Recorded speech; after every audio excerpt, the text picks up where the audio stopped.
Hello, everybody, and this is Narendra Kumar, and we are in this series of um, enjoying great books. And our book is The Chronology of the World, History of the World. And our chapter today is 5000 to 4000 BC. Maybe it will be two videos because it's a little longer, 2 pages. 5000 to 4000 BC, the chapter. James Ussher had calculated that the creation had taken place in 4004 BC. Toward the end of this period, towards the end of this period, James Ussher had calculated that the creation had taken place in 4004 BC. Toward the end of this period, it was a ludicrously, stupidly late date for the event. By 4004 BC, civilization had been progressing for 4000 years. 4000 years, civilization had been progressing.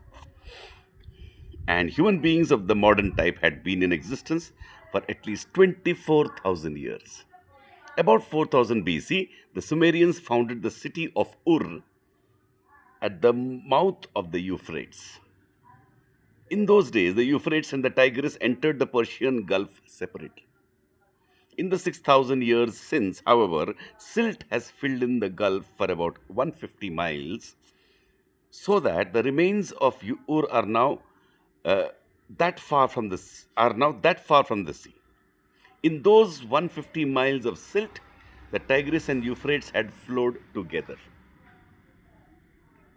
And now the combined river flows 50 miles or so into the retreated coastline of the Gulf. This is separate information.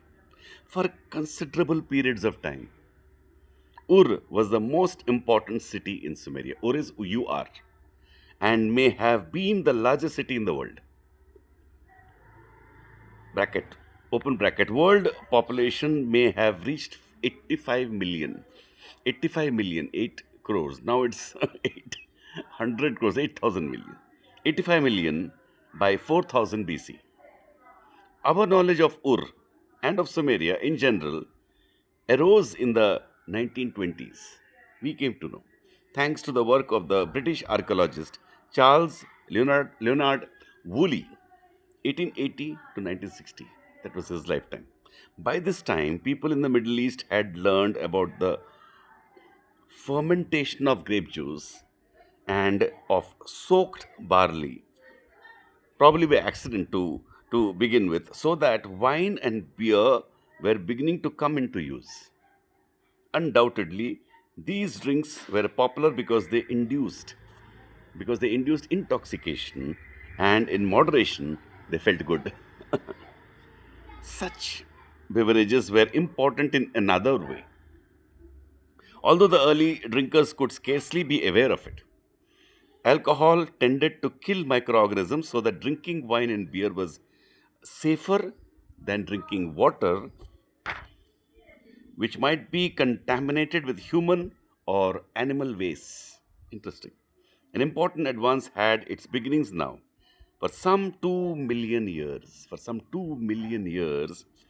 ever since H. habilis had come on the scene, the most advanced material for the manufacturing of tools and weapons were stones of one sort or another, so that the entire period of um, hominid history prior to 4000 BC might be termed the Stone Age.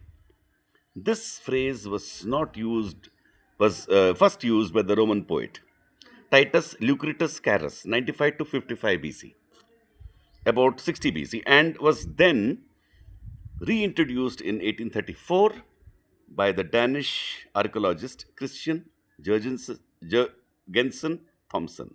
He lived from 1788 to 1865. Occasionally, pebbles were found that were not like other pebbles. These unusual pebbles were shiny and were heavier than ordinary ones. What's more, if these shiny pebbles were struck with a stone hammer, they did not split or shatter, as ordinary pebbles did, but underwent a simple distortion of shape. They were malleable. They were malleable. These unusual pebbles are examples of metals. Metals were discovered that way. There are dozens of different metals known, but most of them remain in combination with non-metallic substances and form the ordinary rocks and pebbles all about us. We'll stop here. This is part one of 5000 to 4000 BC. 5000 to 4000 BC, part two will come next. Thank you.